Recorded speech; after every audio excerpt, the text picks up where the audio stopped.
let's get to the lottery fallout. And I feel like it's just best to go through this team by team, all 14 teams that were impacted, or not 14 teams actually, but every team that was impacted by the lottery itself. The Orlando Magic going number one. They get the number one pick.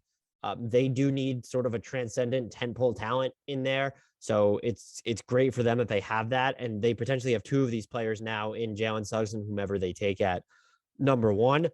I did catch shit from Orlando Magic, a subsection of Orlando Magic Twitter this past week, because it's something I wrote. I said that Jalen Suggs was the only person who should take a priority and impact your future plans.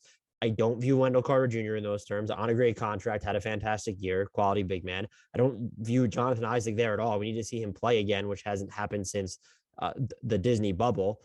I do not view Franz Wagner as that guy. He had a spectacular rookie season. He's going to be a very good player. I had some Orlando Magic fans trying to tell me that he is going to be a top 25 to 30 player in the NBA. I don't believe that that's what his ceiling is going to peak as. If I'm wrong, I'm wrong. He seems like he's going to just be a fantastic guy who maybe can be the third, fourth, fifth best player on a really good team, which is really hard to do, by the way. I don't view that as a tentpole talent. I certainly don't view Markelle Fultz as a tentpole talent. I was told by Orlando Magic fans that the organization does. That's fine. I disagree vehemently with them. There are going to be limitations on your offense. I don't care how much his mid-range game is improved. It is not elite. He's good at finishing around the rim. Doesn't get there a ton. We've only seen him play in a handful of games these past 2 years. So maybe that rim pressure will be there. The finishing certainly is. I'll give him that. His vision's pretty good, versatile on defense, but there's going to be limitations placed upon your offense for someone who is not a good jump shooter, just period. And he's not, his mid-range looks like there's stuff that he sometimes moseys into. It's not someone who's creating these explosive looks off the dribble, not someone who's hitting threes right now, getting to the line a high clip. I think that's just, he's a good player. I don't think he's bad by any stretch. I don't view him as a tentpole talent. This is all to say, who the Orlando Magic take. I've seen Jabari Smith mocked there a ton since the draft lottery. I've seen Chet Holmgren draft there a ton, and I've seen even a little bit of love for Paolo Banchero there. I don't know which one they should go with. I'd probably go with Chet Holmgren, just sort of looking at the front court talent they already have there. This isn't a fit need, but it feels like he is just the bigger swing of the three, and also someone who might fit more easily with the talent they have. So it's not exclusively a fit that's there. If you really wanted to go with fit, I think you could probably make a case that Jabari Smith makes the most sense there. I just don't think you're at a point with any of your frontline talent where you should be drafting for fit exclusively. And so you use this pick, you use it on a big. That's pretty straightforward there for them. I am curious to see how this does impact what they do with the rest of their team. You have Mo Bamba entering restricted free agency. My guess is he's gone. You can still hold on to Wendell Carter Jr. His salary is, he's a starting caliber center in the NBA. And I don't think that he's, his salary is like $14.2 million. It's about starting caliber. It's not too high. And you're also going to have this big coming in on a rookie scale deal, whoever they draft. You can still hold on to him if you want. I'd probably look at moving Jonathan Isaac if there's any team that is really interested in him, assuming that he's going to be healthy after all these setbacks that he has. We've reached a point where there are non-guarantees kicking into his deal based off him failing to meet these playing time thresholds that were set. I think they have to be open to anything from there, but you also don't have to move anyone, because you're not at that point. You're not trying to contend. It doesn't need to be about fit. It needs to be about exploration. I would like to see them maximize the talent of the guys there a little bit more. And so if you're going to have any of these rookie bigs coming in, and even with Jalen Suggs there, and for people who really want to believe that Markelle Fultz is the answer, or even just like any of their guards, you want to have more space and better floor balance around them. And so that might be why they could gravitate towards Jabari Smith as well. But I think that this is great for Orlando's rebuild. And they have a ton of, if it sounds like I'm sort of shitting all over what they have, I'm not. They feel at once like they have a ton of everything, but they don't necessarily have the centerpiece of something, except for Jalen Suggs, who I'm infinitely high on. I did crucify the Raptors for not taking him and going with Scotty Barnes. I was clearly wrong there.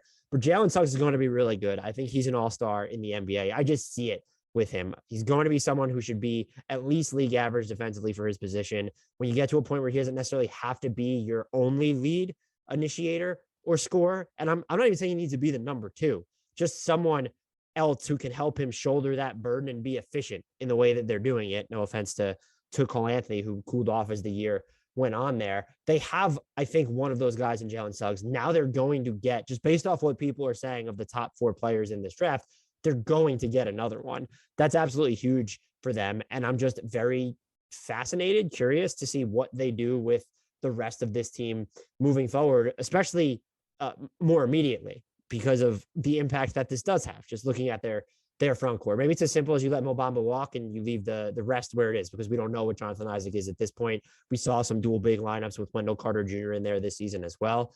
But, if you want to play Jonathan Isaac, one of these rookie bigs, and Wendell Carter Jr. together, you're looking at maybe Franz Wagner at the 2 minutes. Hey, maybe you go super big like that. We've seen something similar work in Cleveland with vastly different talent. But yeah, Orlando getting the number 1 pick, absolutely huge. And they're a team to watch because of how many intriguing pieces they have, even if you don't view all of them as long-term keepers there. Oklahoma City coming in at number 2, not falling out of the top 4 of the draft is great for them. I think, this has been the other stuff here is if you're Oklahoma City, you're probably hoping that Orlando goes with a Paolo or Jabari Smith so that you can get a Chet Holmgren, who just seems like the perfect fit in Oklahoma City right now. And look, caveat being, I am a little higher than shin deep into my draft research at this point. So don't take my word for it, but this is just like everything that they need. Someone with defensive player of the year ceiling in the middle. They don't have a true center there right now, or at least not a long-term one. Mike Muscala is a placeholder. Derek Favors, who just opted into the final year of his contract, he is a placeholder.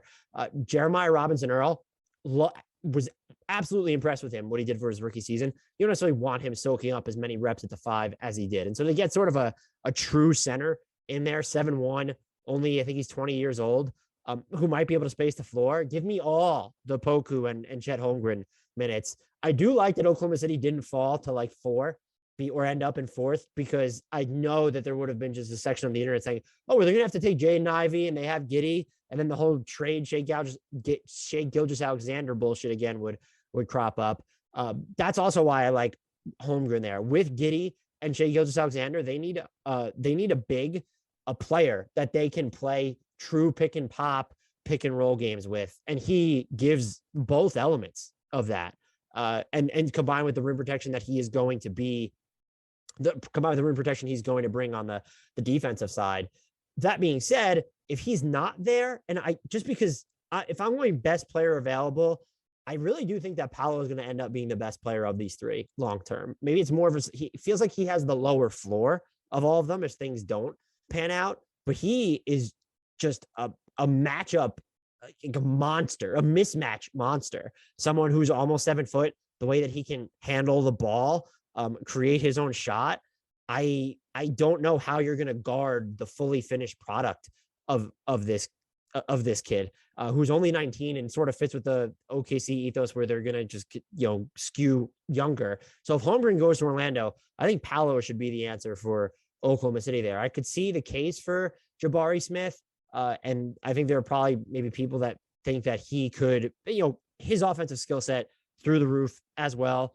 I think Paolo is going to wind up being the better finisher. I'm not really sure. I feel like Paolo has the chance to be more of a disruptor on the defensive end.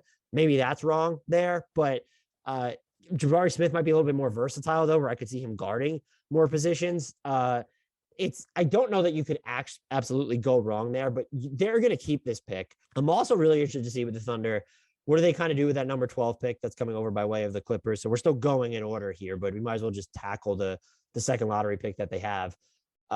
They could, is that going to be a draft and stash spot for them? Just because they, their roster of bodies, it gets high pretty quickly. And so unless they're planning on making consolidation trades, waiving some guys, dumping some guys, you can only you're only going to have your 15 active players on the roster leading into the regular season. Will they go that route? Do they try to use that as a mechanism to move up or something, or acquire a different pick? We've seen Sam Presti do that in the past, where he's slipping a draft pick. There's like in the current year for a future draft pick for a team that really wants to get into the lottery. I don't know that they can do anything consequential with it. And you're at 2, so you're not going to move up. If Orlando wants compensation, like say Oklahoma City wants Chet Holmgren or Paolo, and Orlando or Jabari Smith, that's their guy. That's the highest guy on the draft board. Is 12 too high of a price to pay to jump up the 1 spot? I'd probably say no.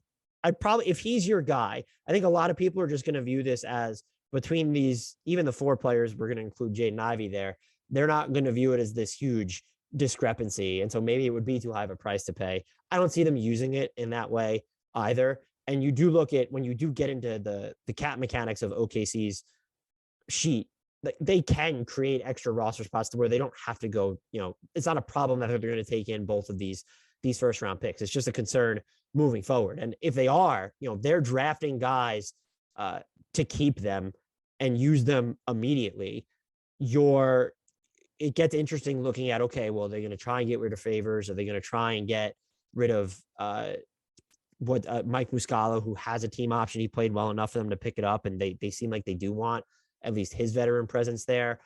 Do they sort of short circuit the developmental projects that they have? Are they out on Teo Maladon at all after the Josh Giddey pick, having Shai Gilgeous-Alexander, the emergence of Trey Mann? Do you maybe see what the market is for Darius Bazley, who closed the year pretty strong? Probably getting ahead of myself there, but that's a fascinating element for them this offseason because they have so many guys. There are a lot of non-guaranteed deals and team options on this team. So let me make that clear. But Kenrich Williams, you guarantee that salaries. You're picking up Lou Dort's team option. Aaron Wiggins, yes, you absolutely should guarantee that salary based off how he played. And so Derek Favors is already opted in. You start running out of options there really quickly.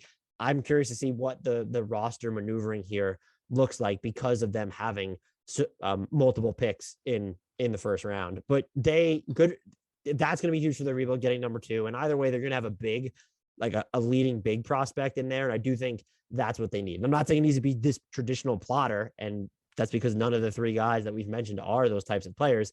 That's just a position. They have a need. I don't even know that you can look at it and say, oh, well, they have just long-term keepers on the wings. I'm not even ready to go that far on Josh Giddey. They have Shai Gilgeous-Alexander. Like, that is their tentpole rebuilding prospect. If you view Josh Giddey in those terms, that's fine too. They're both perimeter players, guards in the backcourt. I don't know that they complement each other all that well when we're going all the way down the line. They could stand to get higher end wing play. That's no offense to Lou Dort or Kenrich Williams, but then definitely just on the front line at that 5 spot. The Houston Rockets, they should be a team that winds up with one of these 3 bigs as well, the leftover one, making it feel like it's a pretty easy decision. Maybe there will be clamoring for them to draft Jaden Ivey. I don't like the fit with Jalen Green. I don't love it. I think he needs to play alongside someone who's going to be more in tune with playing off the ball so that he isn't the one that needs to be displaced, or maybe someone who's going to be more pass first than score first. And because you want Jalen Green, I don't know where I land with Jalen Green as an elite initiator. What I saw from him over the second half of the season after the All-Star break, whatever you want to say, I can kind of envision it. But you at least probably want a co-initiator, someone who's on the same level. I don't even know if Jaden Ivey is that guy. And if you are going to find that guy, you need him to be the floor general first. And I view Jaden Ivey as just like this offensive monopoly unto himself, which is great if you're going to make him the central focus of everything you're doing. I don't know that the Houston Rockets should be doing that. Are you tilting too far towards drafting for fit when you should go with best player available? If you think Jaden Ivey is much better than whichever of the 3 bigs is one of the 3 bigs that's left in this spot, then yes, you can absolutely take him. But I look at Houston and I don't really see them having a solution up front long-term either. We don't know. Usman Garuba didn't profile as a 5 anyway. Alperen Şengün was fantastic. He is not someone you plan around. The bar for this is super high. If you have a chance to take Jabari Smith, Paolo Banchero, or Chet Holmgren, you won't have a chance to. If Chet Holmgren drops below past second, I will be shocked.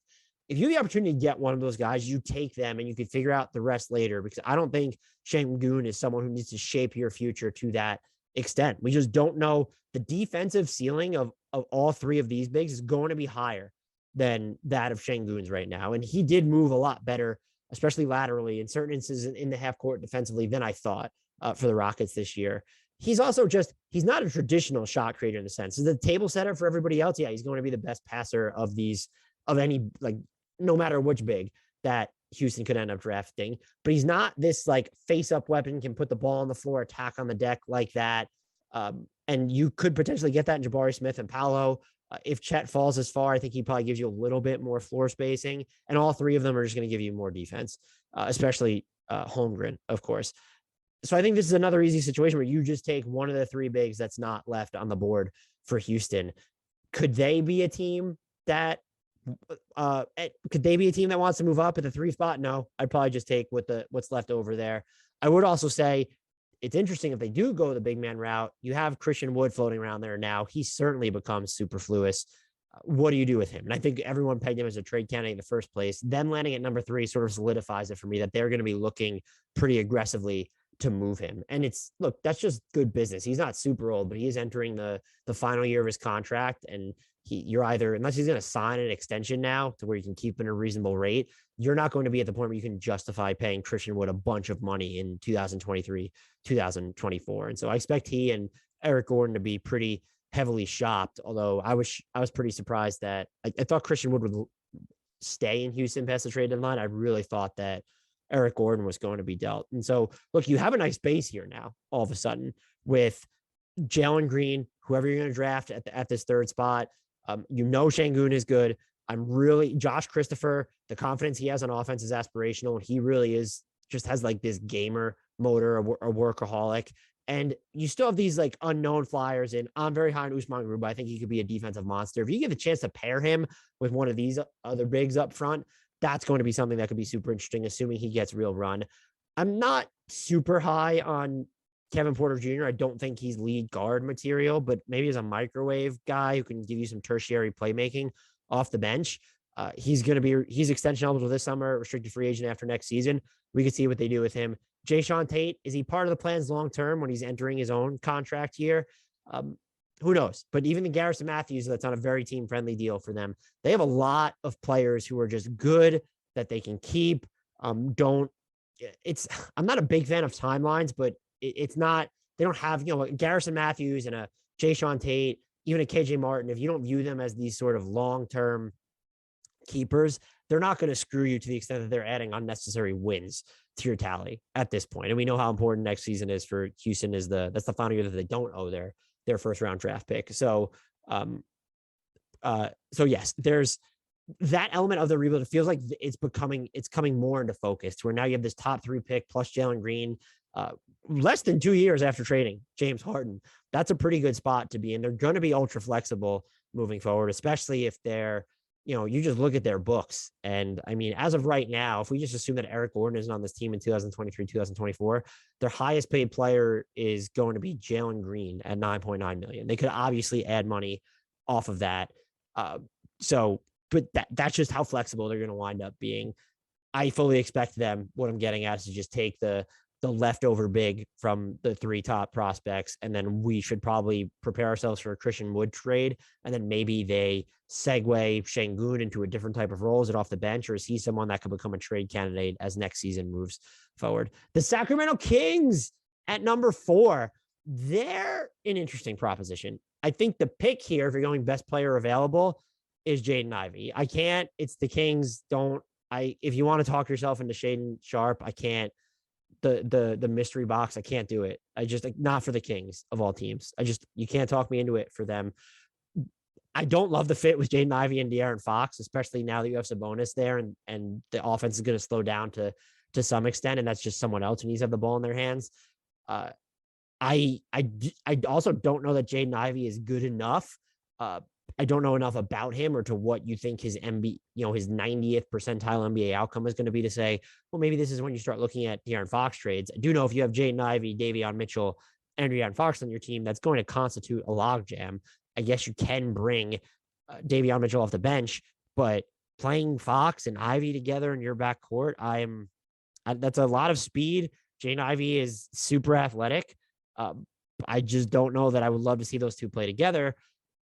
Could Sacramento, knowing what we know about Sacramento, it would be surprising if they did shop De'Aaron Fox just because they have this pick. It would mean sort of pivoting into a rebuild, and they did pretty much the exact opposite by going after Domas Sabonis, who represented them at the lottery. Talk about peak cultural integration there for them. That's the lottery is what the Kings are all about, and they wanted Sabonis to know that. I respect it. I think you just go with the best player available and figure it out later. If perhaps one of the bigs falls here, in which case that makes your job a little bit easier, all of them could theoretically play with Sabonis, even though I don't love it. I would view this as though a pretty, not likely, but this is where you look at the draft order the way it shook out and say, oh, there might be a trade here. because the Kings have decided, just based off the Sabonis trade to me, that there's more urgency here, that they're interested in winning sooner rather than later. And so what and who can you get for the number 4 pick? I saw some people on Twitter floating around John Collins. I think it's probably too much to give up for John Collins, especially with Sabonis in place. Would you give up the number 4 pick for Rudy Gobert? I wouldn't, especially because Sabonis is already there as well.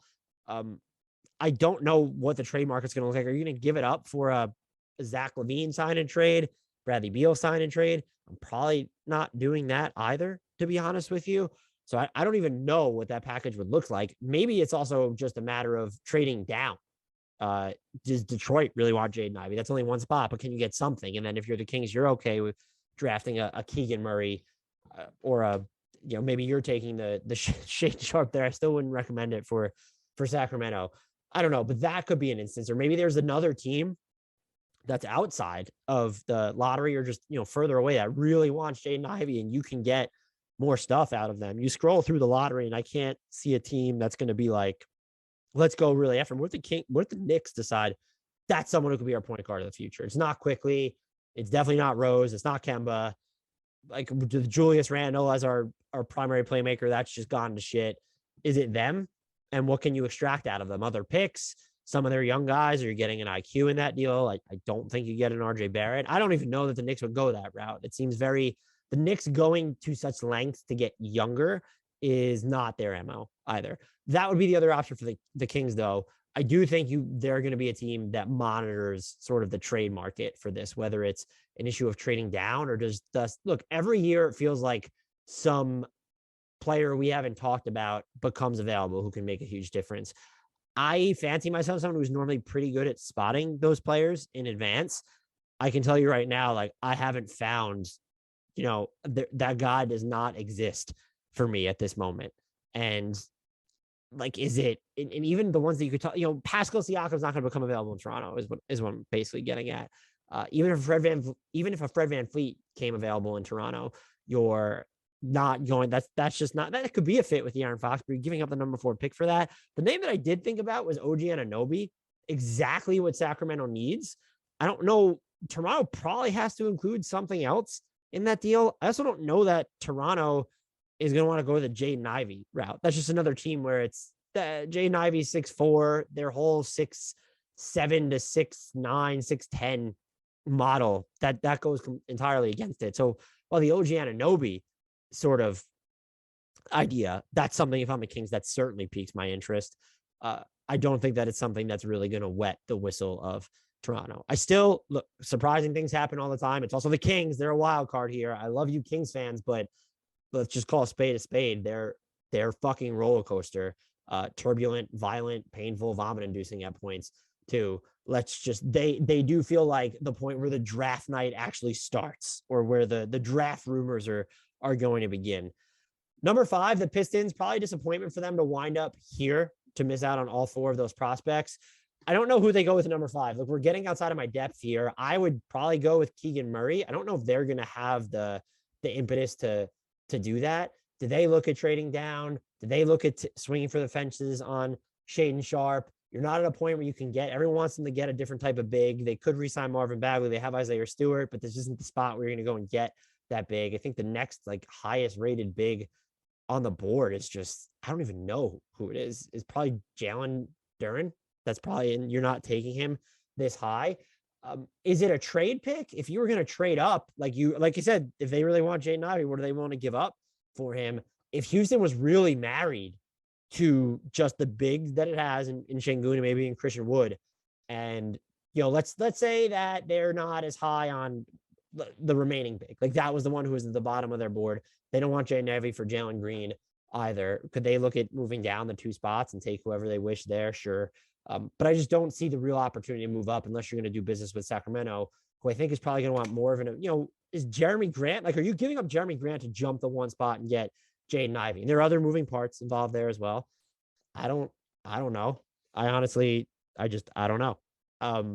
But what I do think the impact that this has on Detroit is it opens up, I'm not trying to be that guy, but about $1.6 million in additional cap space, maybe 1.5, however you want to round there. That's going to get them to like 28.3, 28.4 million in cap space, assuming that they, guarantee certain deals, pick up certain team options, some player options get exercised. They could very easily get to, is what I'm getting at, a max for DeAndre Ayton in restricted free agency, his first year max, and this goes the same for Miles Bridges if you wanted to float the boat there, is 30.5 million. So they can get there fairly easily. Maybe it would be a sign and trade anyway. Base year compensation gets really weird with that, though. I won't go into detail with it just because I don't want to bore you with that, but just it's effectively hard in sign and trades, especially the ones guys coming off their rookie deals, to make the salaries work, because the salary, says the quick synopsis, it counts as a lesser number to the team that is signing the player as their outgoing salary, but the incoming salary for the Pistons would still count as 30.5 million. That's what makes it tough to work. Not impossible, but again, if Phoenix doesn't want to match a max offer sheet for Ayton, the Pistons feel like the team that looms largest now because Orlando has cap space. They're going to get one of those picks. They're just going to get their choice from there. There was talk about Oklahoma City from Woj going after DeAndre Ayton. They technically could still do that, but they don't have cap space to begin with. That's why they were sort of fascinating. They have that dead money from Kemba Walker on the books. It's about 27.4. And so to build around that with Shai Gilgeous-Alexander, I don't know why I can't say his name this podcast. His $30.5 million salary is kicking in. I don't you could clear money, but to get to another 30.5 is just almost impossible. It would have to be via sign and trade, and that gets really difficult. Are you willing to give up Shai Gilgeous-Alexander and a sign and trade for DeAndre Ayton? Absolutely not. Maybe you're willing to empty your pick cachet, but Phoenix isn't necessarily going to be interested in that, I wouldn't think. Maybe Sarver is for the immediate financial savings, but they're not going to be in love with that deal when they're trying to optimize what's left of the Chris Paul window, which we can only assume is not that long or going to be open. So, and then Houston was never going to be in that, whatever. So you have one team off the board that could go after him. Are the Spurs going to want Ayton? Maybe. They're a team that could get to the cap space if they wanted to. Memphis is another team, but they can only get to about a little under 20 million. That's if they just get rid of key players. It's not going to be them. The Pacers dropping down. We haven't gotten to them yet, so I'll try not to spoil that too much there. That's really it, though, now. So you've lost a DeAndre Ayton sooner. Maybe you've gained one in Portland and Indiana. And I don't view San Antonio as an Ayton suitor. Perhaps I'm wrong there. Spurs fans, you're free to correct me. I think that the way that the draft lottery played out really makes it more likely that we see the Pistons linked to DeAndre Ayton. I know a lot of people like Miles Bridges there. The athleticism around Cade, I get it. And then someone, obviously, like a local kid, effectively, I totally understand the interest. And he's someone who's diversified his offensive portfolio. I just don't necessarily love the fit, especially if you have to max him to get him out of Charlotte, who has every incentive to just pay him whatever after not dealing him.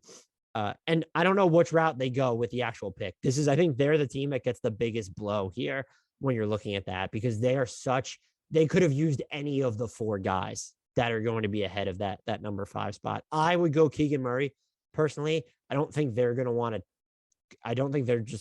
they're not going to want to go that route, knowing the bigger swings that the Pistons take. They feel like maybe they're a Shaedon Sharpe destination. The Pacers at number 6, they're a team that's hurt by this as well. They were certainly hoping to be in the top 4 too.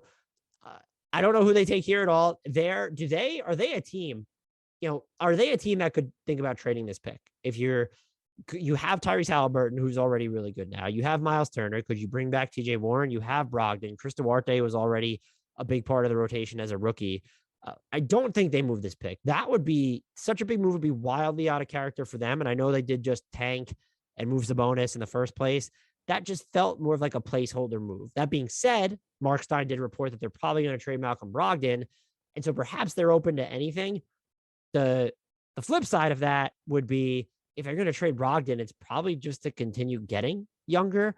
And so why would you move the number 6 pick? But if you're interested in returning to the playoffs immediately and you're the Pacers, that number 6 pick is a pretty big trade asset. To this point, I would think it's more likely. There's a chance they don't do any of these things. But if you told me they're either going to move Miles Turner or the number 6 pick, I'm going to say that they're moving the number 6 pick. I would keep it for them as well, just to add another youngster potential building block alongside Tyrese Halliburton and Chris Duarte at minimum. And you don't even need to move Miles Turner. But the fact that this didn't end up in the top four in sort of a primary centerpiece spot, I do think opens them to some more possibilities. They do need to shore up the wing rotation, and that's something that they could do. I mean, whether it's Shaden Sharp, whether it's Keegan Murray, whether it's, Benedict Mathurin, like they have guys that they can go with here who can maybe be a part of their big picture haul and help solidify just a ring rotation that is absent truer wings. I would say that would be fair to say. Maybe you just think that they're going to re-sign TJ Warren. He'll be absolutely fine. But there are players that they could absolutely use here. So I don't find them, not that I don't find them very interesting. They don't feel like a wild card to me. It feels like they're going to take maybe the best perimeter player available in this spot. I guess the thing that would surprise me a little bit, they don't seem like a team that would swing on Shaden Sharp. That's the one thing I would say. Maybe I'll be proven wrong there. So another team that's probably, they fell. They were in position to get the number 6 pick. They ended up in number 7. Damian Lillard looked pissed or sad when it happened. The Portland Trailblazers. I don't know what they do here. I'm not even going to spend time going. They can draft some wings and guys who help with their defense maybe. If they're looking for a center replacement, Jalen Duren here wouldn't be an egregious reach, I don't think. I think they look at moving this pick. I would look at them as a team that maybe is linked to Rudy Gobert. Should he hit the trade market? I know it does seem more likely that the Jazz are going to run it back. People are already saying Detroit's going to get the 7 pick for Jeremy Grant. That is an abject disaster if the Blazers do that. Jeremy Grant headed in to a contract year. You're going to need to extend. You have to extend him at the 4 years and $112 million that he could command. Why else would you give up such a primo pick? And then what are you? Anthony Simons, Jeremy Grant, Yusuf Nurkic, Josh Hart, and Damian Lillard. It's an okay team with depth that's like some of it's intriguing. Some of it's not. I mean, Justice Winslow had some nice moments for them. Keon Johnson looked super interesting. Nas Little, when he's healthy, has made some plays for them. Greg Brown III, I think, as we're recording this, is probably jumping through the roof of some building. I just don't know. It would still feel like a regressive team compared to what they had last year or should have had if they never gotten injured or what they thought they had. And you jump through a lot of hoops to get there, and just to not get that much better. Maybe the roster's a little bit more balanced in that sense. They probably need to hope that a different type of star becomes available. And again, like I said, it's really hard to pinpoint who that could be. Going through all these different teams. You do have the number 7 pick, though. They just feel like an inevitable Rudy Gobert team. The other thing they could look at is this a pick? If the Pacers are really looking to do things over, there are probably mechanisms that you could use, especially because Portland has a huge trade exception that people build as the Jeremy Grant trade exception. Miles Turner, Malcolm Brogdon, like a sort of a mega deal here. Those are 2 players that would help Portland. Malcolm Brogdon is sort of that third lead guard, or is it just a matter of making a 3-team trade where you are giving up number 7, but you're getting Jeremy Grant and Miles Turner back? I don't know, but you would, if you're not going to go the super consolidation route of getting an actual star, but maybe attaching stuff to the number 7 pick, I'd be curious if you offered the number 7 pick for Rudy Gobert as the framework. I know other salaries would need to be involved. Would they do it? Just because of what we've seen in the playoffs. John Hollinger of The Athletic wrote about this, about how we're sort of veering towards space ball, where it's bigs who have the ability to stretch the floor and almost defend like wings. And so that neutralizes Rudy Gobert in a sense. It's not playing small. It's playing actually small. It's bigs that are able to play what we've deemed a smaller player's game. I'd be curious.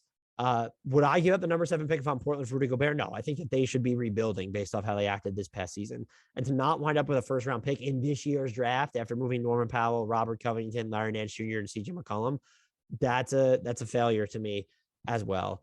I'm very interested to see what Cronin does now that he's the permanent GM there, how he maneuvers about this roster.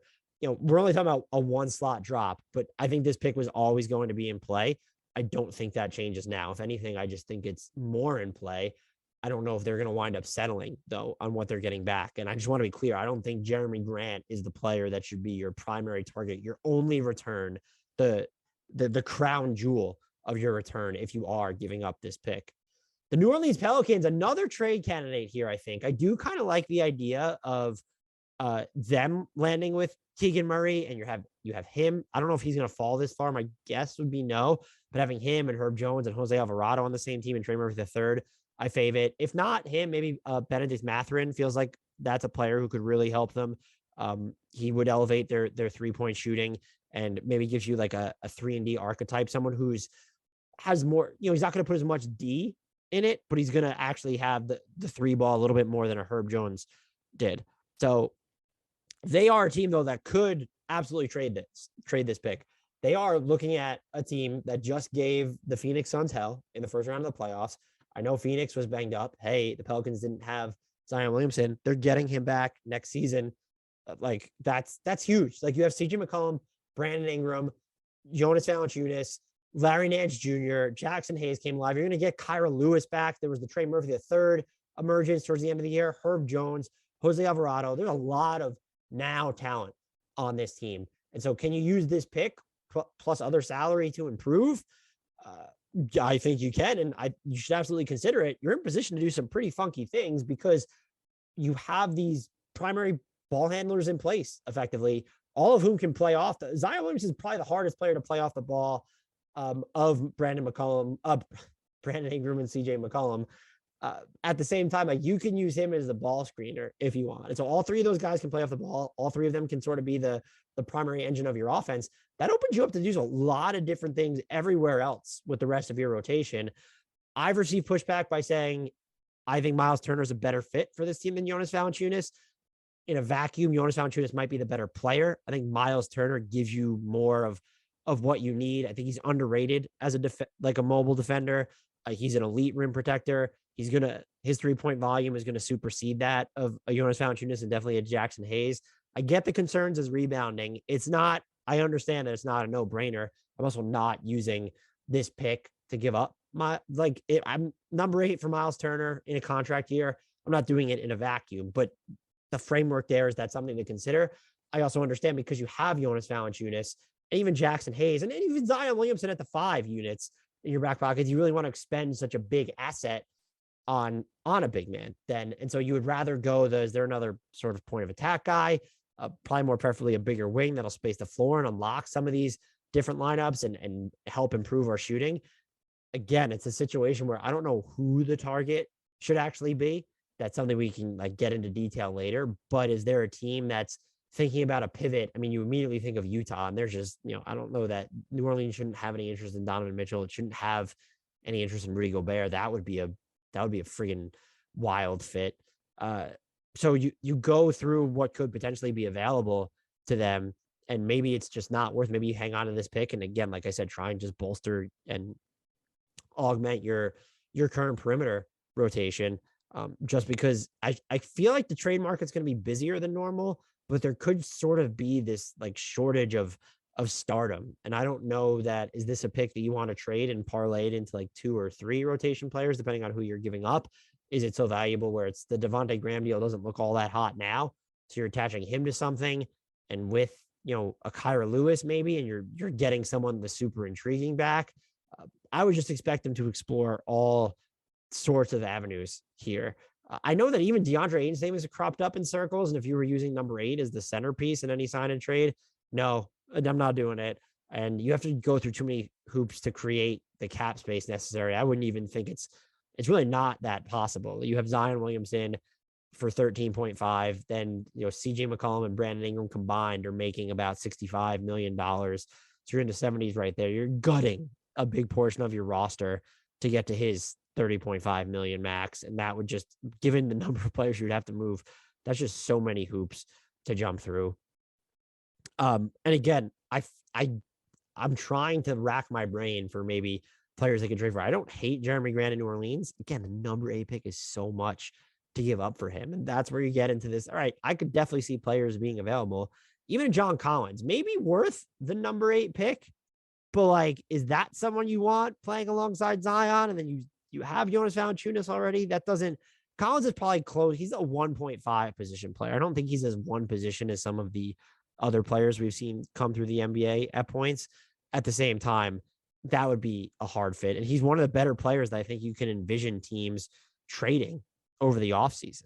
So unless the Bucks are all of a sudden going to pivot and be like, hey, we're getting rid of Chris Middleton, which would just be just absurd on their part, unless an opportunity like that arises.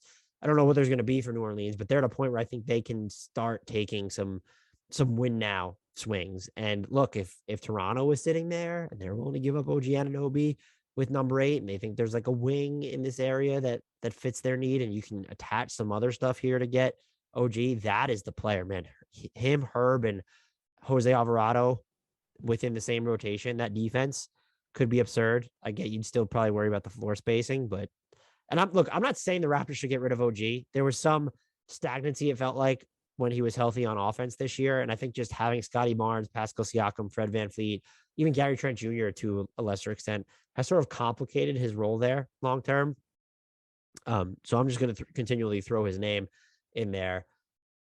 Just because his future seems so muddied. I don't think New Orleans, now they have CJ McCollum, should or needs to be a Bradley Beal or Zach LaVine destination if it gets to that point. And they definitely don't need to be, forget Miles Turner, Anthony Simons. Like if you're looking through any restricted free agents, including Ayton, that's not on the table. It'd probably be a smaller move, or maybe it's they're moving back while picking up a player in the rotation of this draft. And shout out to the Lakers for giving the Pelicans this pick. Again, the Lakers won a championship. Pat Bev will point out it's a bubble championship, but you all know in this podcast, I think Pat Bev is insufferable at this point. The San Antonio Spurs, I'd be shocked if they traded this pick at number 9. I don't know who they're going to draft. Are they an AJ Griffin team? Did they take is he still on the board? Did they go with a Benedict Mathurin? They have like this logjam of swingmen and wings, though. Do they go big, Jalen Duren, if they don't know that Jakob Poeltl is long for them? He is entering it's the final year of his contract, or does he have 2 left? Yes, the final year of his contract at $9.4 million. Man, that dude making less than mid-level money is wild. I think they just go best player available here. They're in a weird spot, though, unless you view DeJounte Murray as best player on a contender material, and maybe you do. Is this a spot where they can even get that second best guy? Do you think that Devin Vassell or Josh Primo or Keldon Johnson's going to be that guy? I don't know. I would probably bet against a number 2 on a contender. They're in this weird spot. I'm not telling them to blow it up, but they do kind of feel like they're ripe for, do we go the consolidation route, or is there more tearing down to do here?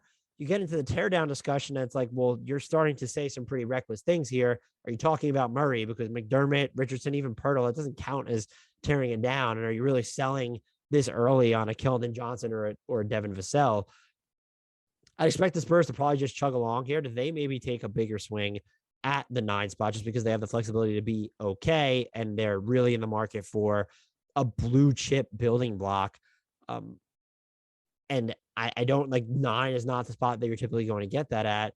What trade conversations would they try and wedge themselves into, though? They do have, I think do they have 3 first round picks in this draft?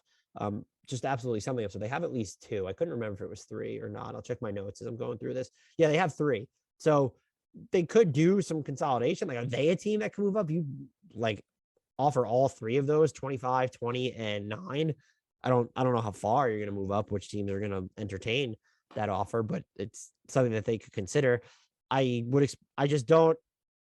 think they're going to be rather uninteresting on draft night. They could be built for a consolidation trade. They do have sort of the young talent plus the pick equity to get involved if a star becomes available. I would absolutely love Zach LaVine or Bradley Beal there. If either one of them shows an inclination to leave their current team, do the Spurs get involved? Maybe. Other than that, they'll probably either go with the best player available or the highest ceiling player available. 10, the Wizards, another interesting team just because they're at 10. What does this mean? Can they draft someone who's an instant fit alongside Bradley Beal? And yes, this is a team that has to consider fit because they've decided they want to rebuild around Bradley Beal, that they're going to max him out. And if they're not, does that start trickling out around the draft? And how does that change their approach? So I think you probably need to go. They need another guard in there. I don't think this is the spot to get him, excuse me. So I would just default to, they have wings available in heavier supply, but I would just default to wings again, whether that's going to be AJ Griffin. Is it going to be, again, a Benedict Mathurin, a Jeremy Sokin? Like, it's just, I would go with one of those players, or even a Dyson Daniels. And you do have Kuzma entering a contract year. Kentavious Caldwell-Pope, non-guaranteed salary. I would expect him to pick it up. He's entering a contract year. You have Denny Avdia. You have Rui Hachimura, we don't really know what he is, but he's entering a contract year. He's extension eligible right now. There could be guys that are on the way out, or if you wish to make sort of a consolidation trade, we saw them take a big swing with Kristaps Porzingis. I think that's the route you go if you're watching. Is just draft the wing, figure out the rest later. They tend to be plug and play anyway. You do need another creator on this team outside of Bradley Beal. I do not think that creator is on in the rotation right now. If you think it's Kyle Kuzma versus Kentavious Caldwell-Pope, I mean, bless you. And look, it's not Kristaps Porzingis. Like, we don't need to see Kristaps Porzingis create a ton for himself. As the third or fourth level creator, if you need to throw the ball to him there, fine. I trust his face-up game probably more than I do his post-up game. But the Wizards, if you are committed to continuing with Bradley Beal, I think that the move here is to just draft someone who can play right away and is going to be a fit. And I think you just do that on the wings because that seems like the smartest bet given the current functional landscape in the NBA. The Knicks at number 11, they're going to trade this pick. I don't even know who they draft. Is it a wing? It's going to be a wing or a big here. Their big man rotation is just all sorts of weird. Mitchell Robinson entering free agency. Nerlens Noel, not a long-term answer. He's entering what's technically the final year of his deal because there's a team option on season number 3. Do you view Jericho Sims as this answer at the 5? Obi Toppin is not a 5. Julius Randle's not a 5. They don't like to play either of them at the 5. I wouldn't use this pick on a Jalen Duren, and maybe Charlotte hopes that as well.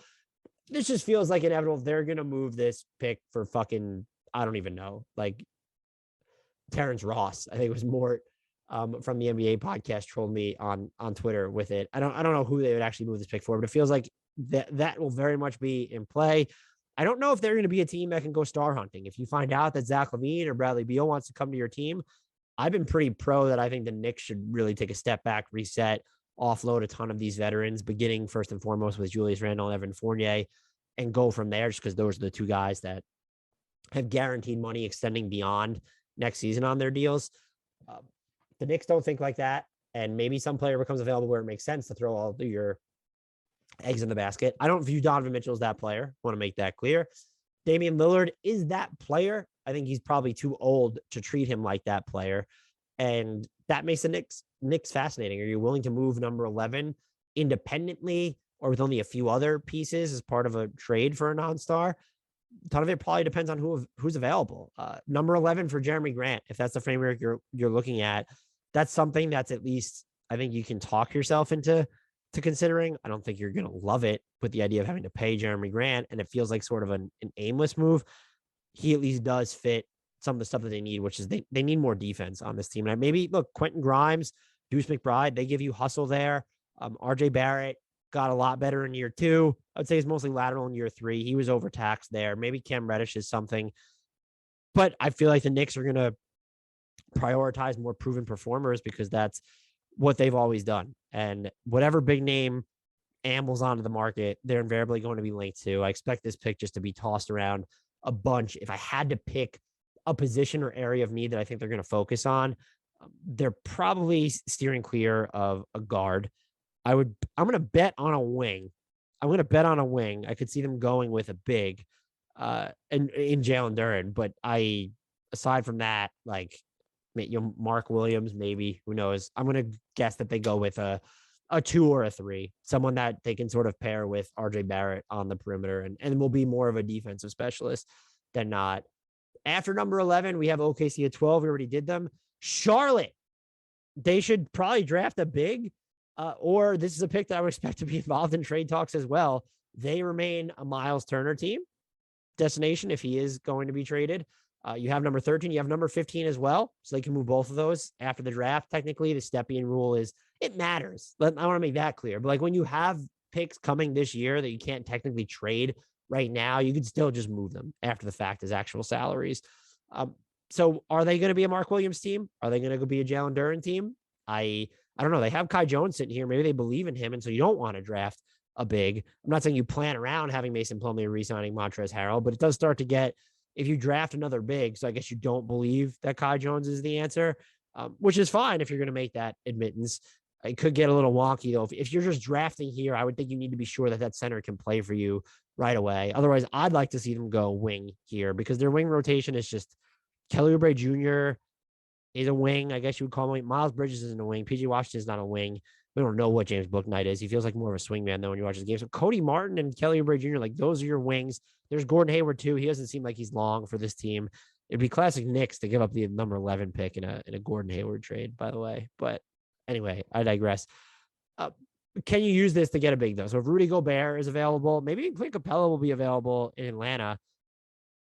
If Onyeka Okongwu is available in Atlanta, that's someone I'd be looking at. If John Collins is available, I'm probably not looking at that if I'm keeping Miles Bridges. But Clint Capella, Onyeka Okongwu, Rudy Gobert, and Miles Turner, like those are the bigger name bigs that I think we can all envision hitting the market. If Vooch becomes available in Chicago, that's just you steer clear of that if you're Charlotte. Does Charlotte get involved in the DeAndre Ayton sweep? They don't have cap space, but it would have to be a sign and trade. That gets really finicky. I don't know that, like, why is Phoenix going to want Gordon? Like, let's just use you have to figure out the math on this later, but Gordon Hayward and the number 13 pick, for that. This feels like more of a Miles Turner situation. Like number 13 and 15 feels like great framework to like between 13, 15, James Bouknight, Kai Jones, and salary filler. It just feels, and even PJ Washington, like it just feels like that would be the move, that Charlotte should be the most likely Miles Turner destination if he is available. Otherwise, will they draft a big? I think they should draft a wing. And it seems like there's going to be plenty of wings still available in this spot anyway. So to me, if I'm them, you might as well go that route. This wouldn't be something I'm curious about. And I wouldn't give up the pick for this. And maybe he's not a good enough rebounder. Maybe you don't want him playing on a team that's looking to run, but he's playing on a team that likes to run now. Brook Lopez, like just if Milwaukee's sort of looking at their books, they have to re-sign Pat Connaughton. They've just seen what sort of happened and they'd rather beef up the 4 spot, knowing that the Giannis is sort of the biggest player on the court, or the Giannis as the de facto 5, de facto big, whatever you want to call it, is the future for them. Is that a name you look at? If it's not costing you this pick, I was just as sort of another stopgap. Maybe you're drafting a big here, and then you're just going to go get Brolo as sort of a more fitting stopgap, someone you could throw the ball to in the post. He's gotten away from his 3-point volume, but he could still shoot it, knows how to hang around the dunker spot. He's still a pretty good defender. I don't think he's going to anchor anything, but he'd be an upgrade over Mason Plumlee. Just random food for thought. I'm not saying, Hornets fans, please, just want to make this clear. I'm not saying that he should be like this team's primary target, like as a trade target heading into the offseason. If you want to sign someone, there's Mitchell Robinson, Nick Claxton are sort of staring you right in the face there. Wendell Carter Jr. would be interesting if Orlando decides that they want to move on from him, or maybe you look at signing Mo Bamba. If Jonathan Isaac was healthy, I know he doesn't play a ton of 5, but that dude, pair him with Miles Bridges, you have a lot of athleticism there, and I think Isaac could do a fine job defending the 5. Might really have something. The other name, of course, here we look at it, Richaun Holmes. He's okay on defense. I think he's probably underrated for his mobility and his rim protection. Would I give up number 13? No. Number 15? Maybe. Can we get Justin Holiday as part of that deal or something, or just something else from Sacramento? Or maybe even not. Richaun Holmes is still one of the most underrated. He's still one of the most underrated players in the league. He's on a really good contract if you're a team. I would do number 15 for him. And yeah, I think as like the primary framework there, I would absolutely consider if you need to extract something else, someone else, you could try. And like Justin Holiday's fine. What are you giving up as part of this? I mean, look, the Kings could use a Gordon Hayward, but is Gordon Hayward in 15 for Richaun? And you can't make the math work here is impossible for Sacramento. They're like a team that doesn't have cap space, but it doesn't have meaningful cap space, but they technically have cap space depending on how they use their books. So are you giving up Terry Rozier in that deal? I wouldn't give up Kelly Oubre Jr. in 15. That feels like a lot for Richaun Holmes. I'm not going to lie, because if Oubre might be, especially with Cody Martin hitting restricted free agency, he could be your best wing defender. But Richaun Holmes would just be a name to keep an eye on there. Of course, if the Spurs were thinking about giving up Jakob Poeltl and they're like really trying to hit reset there, that's absolutely something that you could look at. And I already mentioned Rudy Gobert. The final team, the Cleveland Cavaliers, who were pretty good this year relative to expectations, definitely relative to all the injuries that they suffered. They need a wing, preferably one who can shoot. And if it gives you secondary shot creation, that's great. But they need like an actual wing who's an offensive upgrade, I think, over Isaac Okoro. They won't be a defensive upgrade over Isaac Okoro. They could almost, I know a lot of people I think have built, at least what I've seen from the Twitters, to build them as maybe a good Johnny Davis team. So that's something to maybe consider there. I don't know if I don't know how much credence you can give to that. They could also look at moving this pick because of the timeline that they've sort of slingshotted themselves into since Darius Garland and Jared Allen are so good, since Evan Mobley's already transcended on defense. You have Karis LeVert. What are you doing with Colin Sexton entering restricted free agency? You have Okoro on this team. There was the Kevin Love resurgence. Does that make Larry Markkinen expendable already? You could do some really interesting things. Again, I don't know what wings are available here. This is a team, though, that could maybe talk themselves into going after Jeremy Grant, really lean into the defense of it all. Salary plus number 14 in a Jeremy Grant style trade. I don't think Detroit is going to have interest in a Colin Sexton sign and trade. I'd be a little bit floored there. Would you do Okoro and 14 for Jeremy Grant? It's a great question. I'm going to throw it here to the room at large. It feels sort of like a tad rich, maybe because of the mystery box appeal of the number 14 pick. But Jeremy Grant, I think it's important to note, is a pretty massive upgrade offensively over Isaac Okoro. You have to get into, and there needs to be other money here. I want to make that clear involved. But you do have to think about paying him. I don't know. That's just a name that springs to mind here for me. If you're going to keep the pick, though, draft a wing. Hope that he can sort of upgrade your half-court offense specifically. You are entering weird times where Karis LeVert's extension eligible, Colin Sexton, restricted free agent. What if you lose one or both of them over the next 2 years? And even if you keep one, even if you keep both, there's no guarantee that, just because I don't think those three players fit on the floor perfect. You could certainly try it against certain teams. I'm probably not trying it in high doses, especially because, they've skewed big. That's the model that worked really well with Evan Mobley and Jared Allen.